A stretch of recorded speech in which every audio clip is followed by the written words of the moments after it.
Leann, can I ask why you choose to sack Paul when you did? What was the tipping point? Listen, things in football make you make decisions and make choices, and I think it's obvious that things weren't, in terms of results, as good as they could be. It wasn't an easy decision. That, you know, the language that you use, I guess, is accurate, but it doesn't feel right either, because the kind of bigger, deeper relationship between us and the coaches is important to us. So, but I think it's about winning games. It's as simple as that. For yourself, what were the lessons learned then from the last recruitment for the manager, given Neil's exit and then looking for Heckingbottom? What are we learning this time around? I think you learn in every decision that you make, don't you, in every experience in life. So the recruitment of Alan, Neil and Paul were all different, and the way that each of them left the club was different as well, and it's not unique to football. You know, people do come and go from positions, and when that happens it's not easy, and you've got to learn from that as well, and I think it's learning for us, and it'll be learning for the guys as well. So, what would be the criteria for the new manager? We're quite open-minded. If I'm honest, we hadn't started a search in earnest. It was Paul was with us for 9 months, so I'm not saying we're at the start of the process. Obviously, the decision for Paul to leave is at the start of the week, so we're kind of well on now. But we're open-minded. We don't have a kind of front runner, as it were. And I think I said earlier in the week that we want to try and get this completed by. I mean, I think there's no timeline as such, but probably by the end of this month would be what we'd be aiming for. Jack Ross has been named quite heavily as someone who has, you know, both hearts and hips. Would that be a contender at least? Listen, we know Jack well. We've known him for a long time. He's an outstanding manager. So we don't have an obvious person that we're going to appoint. I think so. We're open-minded in that. So I don't think it's fair to comment on one name or the other. We get names thrown at us all the time. People ask how many people are on the list. The reality is you get loads and loads and loads and loads of names put towards you, but it's really about the ones that are, let's put it this way, credible, and also individuals that you might want to look at yourself. So this will be the fourth time we've done it here for Hibernian, so learning's every time. With the transfer season during the summer, a lot of the criticisms for the players that were brought in, what would you say went wrong with that process? I don't think anything went wrong with it, to be honest. I think we've got a strong group of players here. I think we need to make some tweaks around the edges.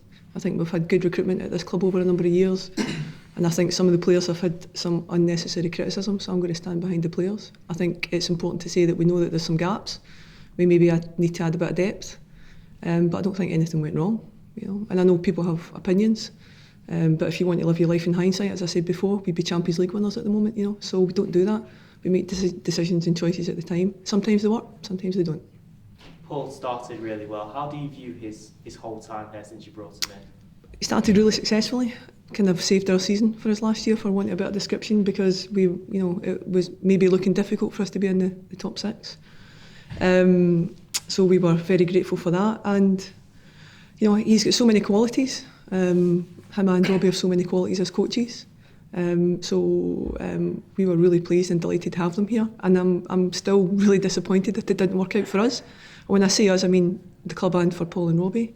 We really wanted it to, and I think everybody worked really hard for it to work out as well. We really, really wanted them to be successful. Of course you do, but and they really made an effort to be successful here as well. They were working really hard to be so. So it was a difficult one for everybody. As you say, hindsight's a wonderful thing, but do you think, looking back, was he the right man for the job at the time? Do you stand by that? Yeah, I mean, you'd make your decisions and you live and die by your decisions, and we felt that Paul was the right guy for us. I think at a different time maybe he might still have been. You could maybe add elements if we had maybe done one or two things to add to the recruitment, maybe another player or two. Things might have been different. You know, if the fine lines had went for us, there are games that I think we had real chances to win, or at least to kind of hold out on. And various circumstances meant that we didn't. And I think if we had managed to kind of get them over the line, there's every chance that the team would still be together. But they didn't. So, as I say, you don't live your life in hindsight. Results, of course, play a massive part in what happens. But did you think the fans' sort of view towards Paul, did that have any effect on when you sacked him? It had no effect on when Paul left at all. I mean, I think supporters support their team, don't they? And when things aren't going well, they voice it in various ways. But that had no impact for us. We make football decisions here. We don't make emotional decisions. you say there's no outstanding candidate or sort of no front runner at the moment. How will you go about choosing the next boss of Hibernian? We've got a process and a criteria. We've got a number of people that we're speaking to at the moment, and that process will play out over the course of the next sort of. It could be quicker. It might conclude sooner than that, but we'll be as thorough and diligent as we can be. And again, as we've done before, we'll try and make the right decision and and appoint the right person. And work with that individual when they come in to try and make it as successful as we can. The transfer window's not that far away, so I suspect that we want to get that, which is why we've got a target of the end of November, because I think it's important and fair to say that we need to make a couple of adjustments. So we need time for the new person to settle in, get to know us, get to know the team, and also help us make some decisions for what happens in January. Will there be funds available for a new manager in January? I think it's important that we strengthen the team, so I think it's important that we work towards a position where we can do that. So that's the determination to try and do that. January's a difficult window. It's not an easy one to make improvements in the team. Everybody's trying to do the same thing. So it's not as planned in January. It's more just tactical and what you can do. But we've picked up some good, strong players in January before, perhaps players who are, for one reason or another, and perhaps in sort of bigger teams internationally who are not getting time, we get the chance to come and improve us. So that'll be the route I think that we'll go down. Is there an area that you feel needs strengthening?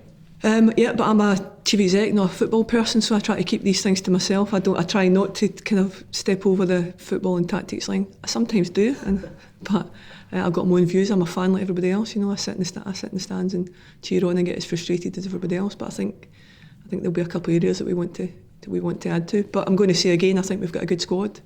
I think perhaps results determine what people think about them, but there's been a bit of unfair criticism. But we need to step up. They need to step up. We all need to be better. As you say, you're a fan and you want the best for the club. But when you hear people sort of give you criticism for your appointment of Paul Heckingbottom, do you think that's fair? Listen, I'm the person that has to make the decisions, but as I say, you don't live your life in hindsight. I think Paul's a great coach. I think Robbie's a great coach. It's really unfortunate that it didn't work out for all of us. I think they're going to be great coaches again somewhere else. I really hope that they do, and I hope that relationship that we've built up, and it was trust that we built up, kind of continues, and they can speak to us kind of going forward. But fans are allowed to criticise. Undoubtedly, fans are allowed to criticise because that's what they are supporters. They fund the club, they help the club. Criticism is one thing, abuse is different. So I think it's that fine line between what supporters, how they express themselves and how I think they remember, not necessarily just in regard to myself, but in regard to everybody who works at the club, the players, the staff, the management, everybody else, that actually criticism is fine, as long as it's measured and appropriate. When it gets to the other side of it, I think we really need to kind of sense check that and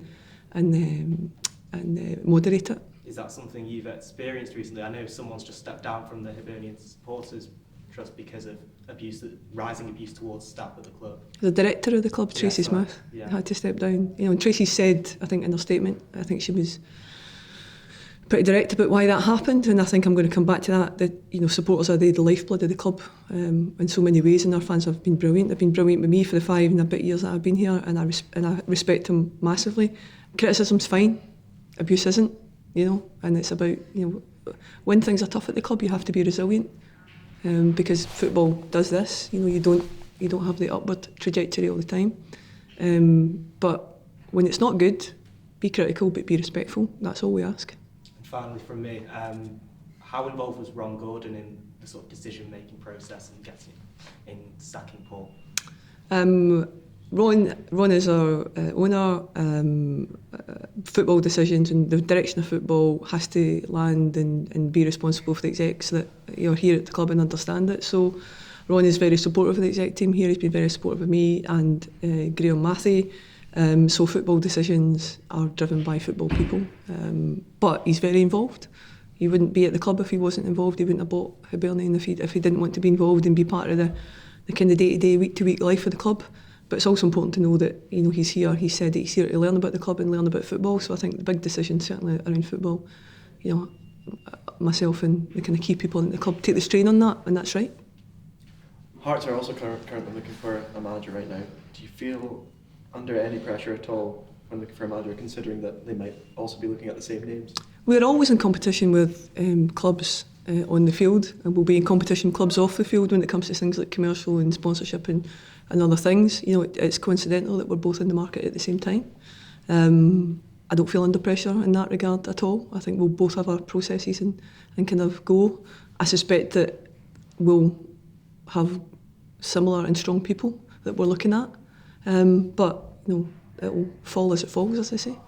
And if Eddie was to have a really good run of results through November, would you consider him a strong candidate for the job? I don't think Eddie would ever put himself forward or has ever put himself forward. Eddie is a terrific coach here, leads our academy here and has a really critical role here at the club. If he has four wins and puts himself forward, I suppose that's going to be a different situation given I've just said I'm really open-minded. He's got a really important role for us at the club and he's been doing that for about 5 years. And we see that as a vital role at the club. He's a kind of key member of that senior coaching staff. So ideally, that's where, and we'd love Eddie to stay at the club for a long period of time. He's doing a terrific job. But as I say, have to be open-minded. You also have a lot of trust in him as well, considering this is the second time in the year that he's been appointed caretaker, and this time it's till the end of the month. Well, that's probably the timing to the end of the month, and as you say, there's a number of big games in there. All the games are big matches for us at the minute because the important thing is we need to win games, we need to put some points on the board. We're not out of touch yet, top 6 isn't that far away. I think 3rd and 4th, they're starting to put a stretch on us, so we need to make sure that we get some points on the board. We have great confidence in Eddie, we have great confidence in the people who work here, and we know that when things are difficult, and let's not pretend they're not difficult, they're difficult, that we can rely on the people who are here, and Eddie is one of those people. So he's stepped up again, him and Grant, and Stephen this time. He stepped up to kind of help us and lead the club and lead the team when when we're getting into these games to get the points. And I've got full 100% confidence in them to do everything they can to help us win these games. And if we don't win them, it won't be for a lack of determination in trying. But don't forget, there's another team out there on Saturday trying to beat us. There's another 11 players who don't want us to win. So it's not as easy as it looks, but we need to go there and try and get a result. It's important to try and get a result.